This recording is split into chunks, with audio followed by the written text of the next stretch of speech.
La cena de premiación del Consejo Nacional de Educación debería haber sido una noche elegante, pero desde el momento en que llegué con mi vestido sencillo de tienda departamental, mi tía Patricia había estado susurrando comentarios despectivos.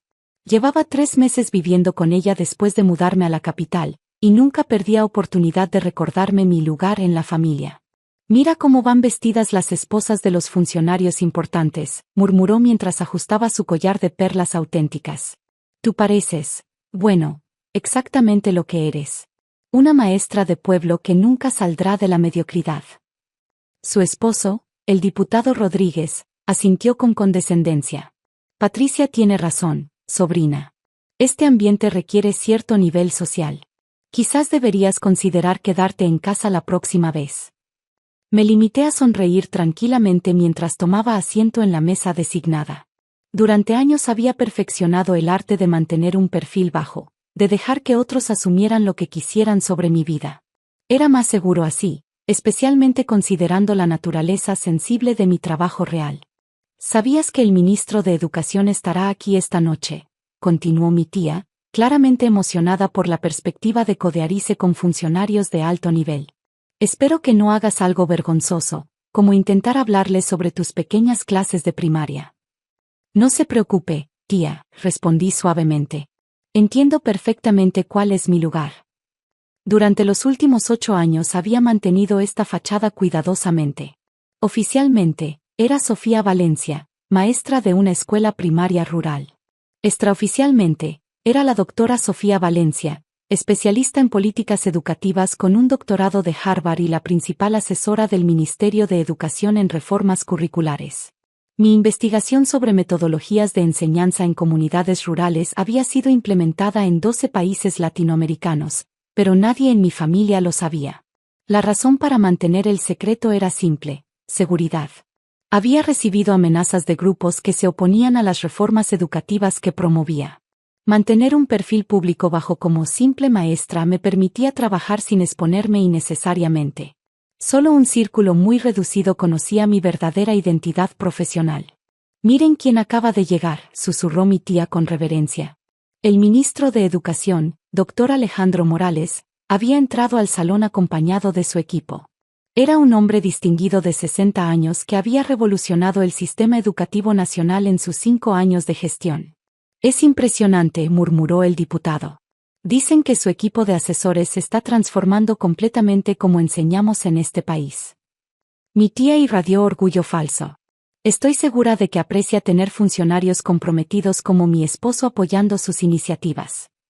Se volteó hacia mí con una sonrisa condescendiente. «Tú probablemente ni siquiera entiendes de qué hablamos, querida. Las políticas educativas son muy complejas para maestras básicas». Asentí con humildad mientras observaba al ministro moverse entre las mesas, saludando a diversos invitados. Habíamos trabajado juntos durante 3 años en la reforma curricular más ambiciosa de la historia del país. La semana pasada había presentado mi último informe sobre implementación de tecnología educativa en zonas rurales, un proyecto que él mismo había calificado como revolucionario. «Sofía, deja de mirar hacia allá», me regañó mi tía. «Es de mala educación observar así a personas importantes. No querrás que piensen que eres una pueblerina sin modales». La ironía me golpeó con fuerza. Esta mujer, que se creía la cumbre de la sofisticación por estar casada con un diputado de bajo nivel, no tenía idea de que regularmente almorzaba con el ministro para discutir política educativa nacional. «Tienen razón», murmuré. «A veces olvido mi lugar». Durante la cena, mi tía continuó su letanía de humillaciones sutiles. Comentó sobre mi peinado sencillo, mi falta de joyas costosas, mi aparente desconocimiento de protocolos sociales. Cada comentario venía envuelto en falsa preocupación familiar, lo que lo hacía aún más hiriente. «Realmente deberías considerar buscar un trabajo en la ciudad», sugirió mientras cortaba su filete. «Quizás como secretaria en alguna oficina gubernamental. Con mis conexiones, podría conseguirte algo básico». «Es muy amable de su parte, tía». «Es que me preocupas, querida. Ya tienes 32 años y sigues jugando a ser maestra de niños pequeños. ¿Cuándo vas a hacer algo serio con tu vida?». El diputado se unió a la conversación. «Patricia tiene razón. A tu edad, Deberías estar establecida profesionalmente. Mira a nuestros hijos. Fernando es abogado corporativo. Mercedes trabaja en relaciones públicas para empresas multinacionales. Carreras respetables. Por supuesto que sus hijos han tenido mucho éxito, reconocí. Exactamente. Y no es tarde para ti, pero necesitas ser realista sobre tus limitaciones, continuó mi tía. No todos podemos influir en políticas importantes o trabajar con figuras prominentes. Algunos estamos destinados a trabajos más modestos. Mientras hablaba, noté que el ministro había terminado su ronda de saludos y se dirigía hacia nuestra mesa. Mi pulso se aceleró ligeramente, no por nerviosismo, sino por anticipación.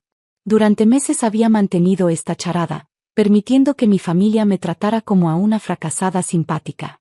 Esta noche, esa dinámica estaba a punto de cambiar dramáticamente. «Oh, Dios mío», susurró mi tía de repente. «El ministro de Educación viene hacia acá. ¿Cómo me veo? Rodríguez, esta podría ser tu oportunidad de hacer contactos importantes». El diputado se enderezó en su silla, alisando su corbata. «Mantén la compostura, Patricia.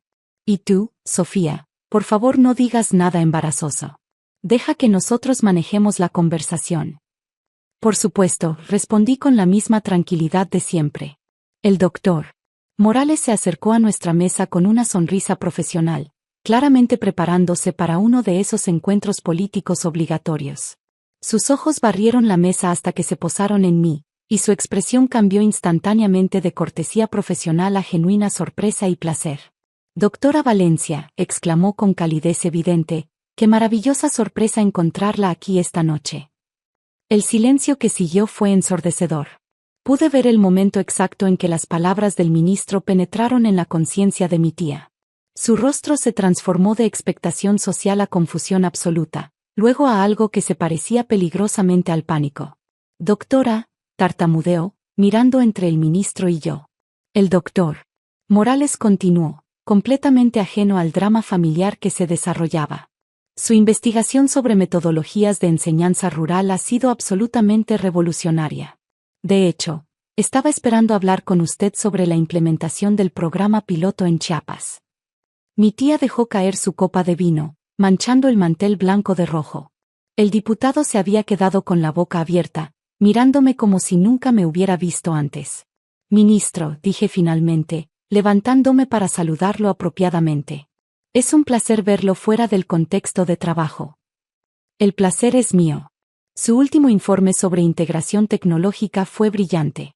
El presidente mismo comentó sobre la elegancia de sus propuestas. El color había drenado completamente del rostro de mi tía. «El presidente», susurró. «Por supuesto», respondió el ministro, volteándose hacia ella con curiosidad. «¿Conoce usted el trabajo de la doctora Valencia? Es una de nuestras asesoras más valiosas. Su investigación está transformando la educación rural en toda Latinoamérica». No pude evitar una pequeña sonrisa mientras observaba a mi tía procesando esta información. La mujer que minutos antes me había sugerido buscar trabajo como secretaria ahora se enfrentaba a la realidad de que yo era una figura nacional en política educativa. Yo, ella, nosotros. Mi tía tartamudeó incoherentemente. El ministro se dirigió a mí nuevamente. ¿Estará disponible el lunes para revisar las propuestas del Banco Mundial? Están muy interesados en expandir su modelo a otros países de la región. Naturalmente, ministro. Enviaré mis comentarios preliminares el domingo. Excelente. Y no olvide que tenemos la reunión con el equipo de UNESCO el miércoles. Sus perspectivas sobre educación intercultural serán fundamentales. Mientras hablaba, pude ver cómo la realidad se asentaba gradualmente en mi familia. No era solo que hubieran estado equivocados sobre mi estatus profesional, habían estado sistemáticamente menospreciando a alguien cuyo trabajo influía en políticas que afectaban a millones de niños. «Ministro», intervino débilmente el diputado, claramente tratando de recuperar algo de compostura. «Soy el diputado Rodríguez, y esta es mi esposa Patricia. Sofía es nuestra sobrina».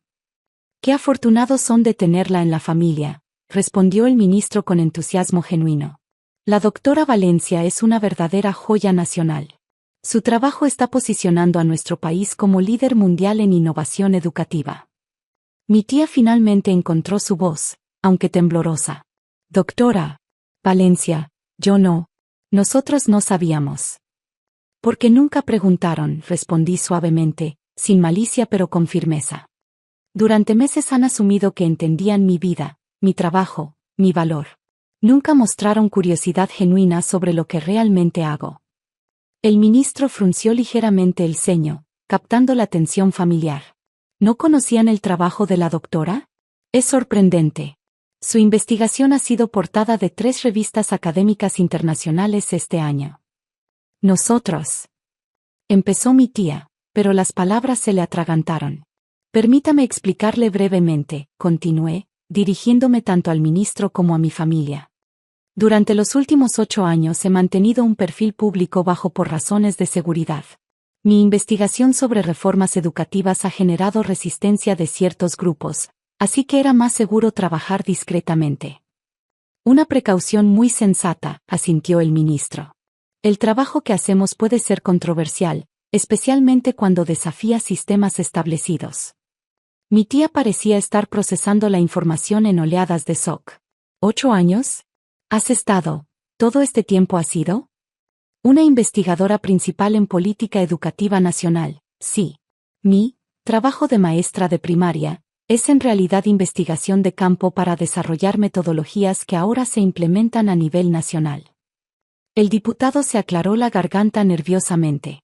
Sofía, nosotros, si hubiéramos sabido. ¿Habrían sido diferentes conmigo?, pregunté, manteniendo un tono calmado.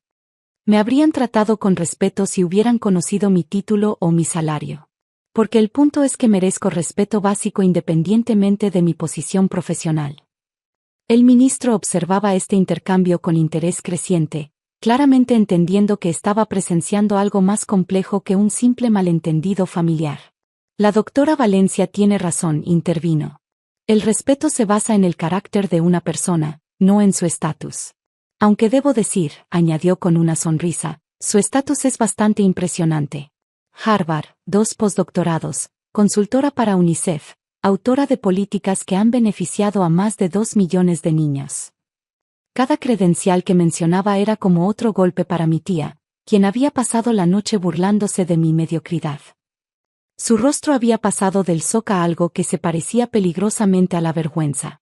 Ministro, dije finalmente, creo que mi familia necesita un momento para procesar esta información. ¿Podríamos continuar nuestra conversación más tarde? Por supuesto, doctora.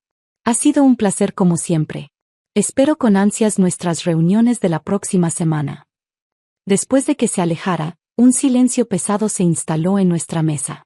Mi tía miraba fijamente su copa de vino derramado, mientras el diputado alternaba entre mirarme a mí y al ministro que se alejaba. Sofía, susurró finalmente mi tía, yo no sabía, nosotros nunca. Nunca se molestaron en averiguar, completé gentilmente. Durante meses han estado diciéndome que busque trabajos apropiados para alguien de mis limitaciones. Me han tratado como a una pariente pobre que necesita caridad y consejos condescendientes. Pero si hubiéramos sabido que eras tan importante. ¿Y si no lo fuera? Interrumpí. ¿Y si realmente fuera solo una maestra de primaria? ¿Eso justificaría la forma en que me han tratado? Los maestros merecen menos respeto que los funcionarios gubernamentales. El diputado se removió incómodamente en su asiento. Sofía, nosotros queríamos ayudarte. Querían sentirse superiores, corregí con calma. Necesitaban a alguien en la familia que fuera menos exitoso, para poder sentirse mejor sobre ustedes mismos. Mi tía comenzó a llorar silenciosamente. Lo siento mucho, Sofía. He sido horrible contigo. Yo pensé, asumí. Asumieron que entendían mi valor basándose en apariencias superficiales. Es una lección importante. Nunca sabemos realmente las luchas, los logros, o la verdadera naturaleza de las personas que nos rodean. Durante los siguientes minutos, observé cómo mi familia procesaba no solo la revelación de mi verdadero trabajo, sino las implicaciones más profundas de cómo habían elegido tratarme. La conversación que siguió fue difícil pero necesaria, llena de disculpas genuinas y promesas de cambio. Cuando finalmente nos levantamos para irnos, mi tía se acercó a mí con lágrimas en los ojos.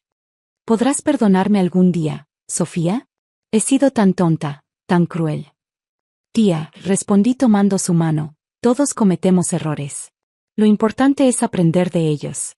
Espero que esta experiencia les recuerde tratar a todas las personas con dignidad, sin importar cuál crean que es su posición en la vida.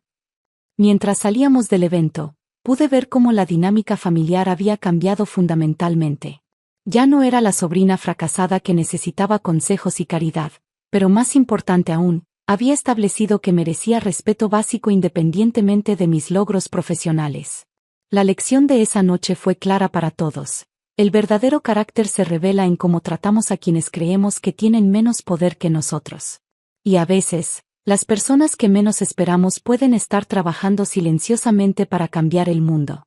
La venganza más dulce no había sido humillarlos públicamente, sino darles la oportunidad de crecer como personas y reconocer que el respeto y la dignidad son derechos universales, no privilegios que se ganan con títulos o estatus social.